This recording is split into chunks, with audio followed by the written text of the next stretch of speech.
Halo teman-teman, balik lagi di Rumah Mainan Indonesia. Oke, kali ini aku kedatangan mainan baru lagi nih, yaitu SOS Station ya teman-teman, atau stasiun pertolongan ya teman-teman. Oke. Nah, sebelum aku review jangan lupa untuk klik tombol like, komen, serta subscribe ya teman-teman. Oke. Kalau sudah klik tombol like, komen, serta subscribe. Mari kita review yuk teman-teman. Kira-kira isinya ada apa aja ya? Nah, yang pertama kita mendapatkan mobil ambulan ya teman-teman. Oke, lalu kita mendapatkan mobil polisi ya teman-teman.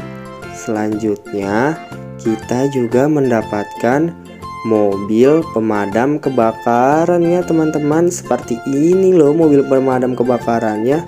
Oh iya, tangganya juga bisa ditinggikan ya teman-teman. Tuh. Oke teman-teman, setelah itu kita lihat ya ada fitur apa aja.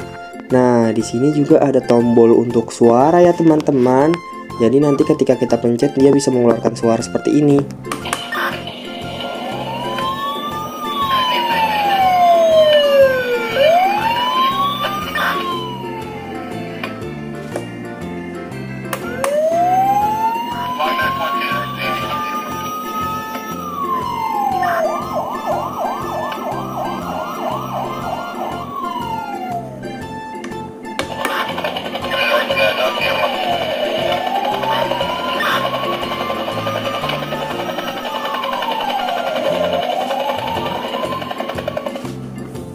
Nah, lalu di sini juga ada fitur pengeras suara ya teman-teman. Cara pengoperasiannya kita tinggal tekan saja seperti ini. Lalu kita berbicara, maka suara kita akan terdengar lebih keras teman-teman. Halo teman-teman, balik lagi di Rumah Mainan Indonesia. Oke.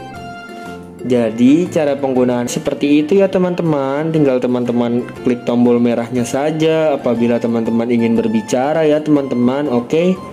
Nah, apabila kita menekan tombol pengeras suara, maka lampu akan menyala ya seperti itu ya teman-teman. Selanjutnya, garasi mobil pemadam kebakaran ini bisa terbuka tertutup loh teman-teman.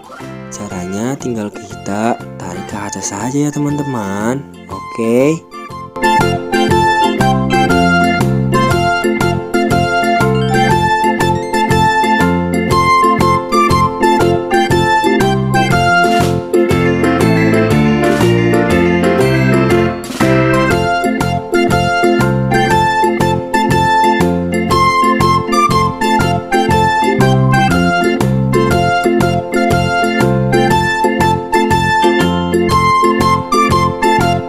Oke teman-teman, sampai di situ dulu ya videonya. Sekian video dari aku, nantikan video aku selanjutnya ya teman-teman. Dadah.